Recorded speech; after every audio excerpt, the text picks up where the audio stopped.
Samajwadi party की राष्ट्रीय अध्यक्ष जूही सिंह जी, उनके साथ मीनाक्षी जी और पूरी टीम को बहुत बहुत बधाई, जिनके प्रयासों से, मेहनत से ये कार्यक्रम हो पाया है। मैं जिस समय इस हॉल में आया तो सबसे पहले प्रोफेसर रूपरेखा वर्मा जी को मैंने देखा।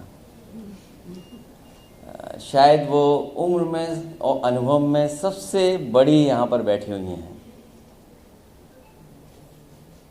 इनका पूरा जीवन लग गया है लोगों को समझाने, जगाने में, और समाज की जो बुराइयां हैं, जो आज की परिस्थितियों में हम और आप सब लोग देख रहे हैं, उसका सामना करते हुए मैं आपका विशेष धन्यवाद इसलिए दूंगा कि आपने इतना समय निकाल करके इस कार्यक्रम में आपने पहुंच करके इस कार्यक्रम की शोभा बढ़ाने का काम किया है। क्योंकि मेरे से पहले बहुत सारे वक्ताओं ने बहुत सी बातें रख दी हैं। मुझसे पहले डिम्पल ने ये बहस छेड़ दी कि कौन धरती पर पहले आया। इधर पता नहीं क्या है कि ये ज़माना जाने कैसा है कि किस बात पे बहस छिड़ जाए इसी का नहीं पता है। और जो लोग टीवी देखते होंगे वो इतिहास के 400-500 पुराने इतिहास में डूबे हुए हैं, न जाने कहाँ लेकर के जा रहे हैं। जो इतिहास लिखा गया है उस इतिहास को ही पढ़ करके हम बहस कर सकते हैं,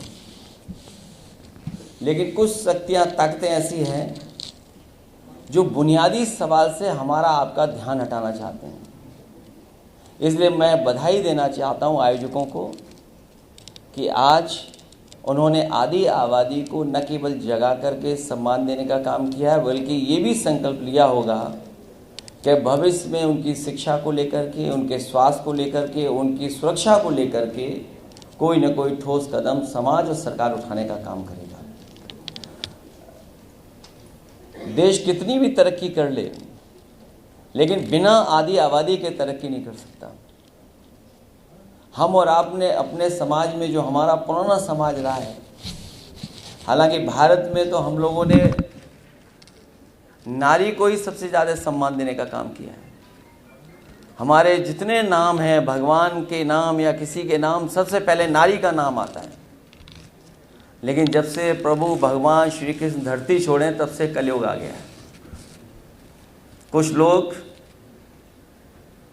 इसमें भी कुछ न कुछ बदलाव लाना चाहते हैं।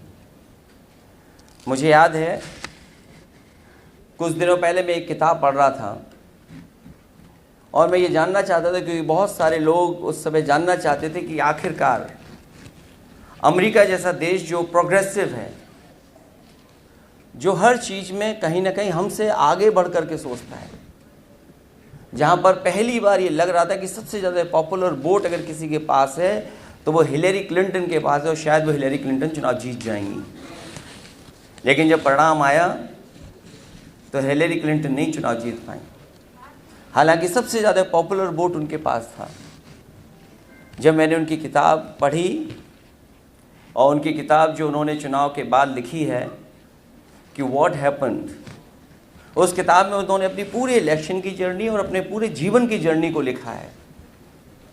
उस जर्नी में जो बातें उन्होंने लिखी है वो आज भी मैं महसूस करता हूँ कि हमारे देश में भी उन्हीं परिस्थितियों से हम सब लोग गुजर रहे हैं। वो जब अपनी यंग एज में प्रैक्टिस करने जाती थी अमेरिका के हिस्से में,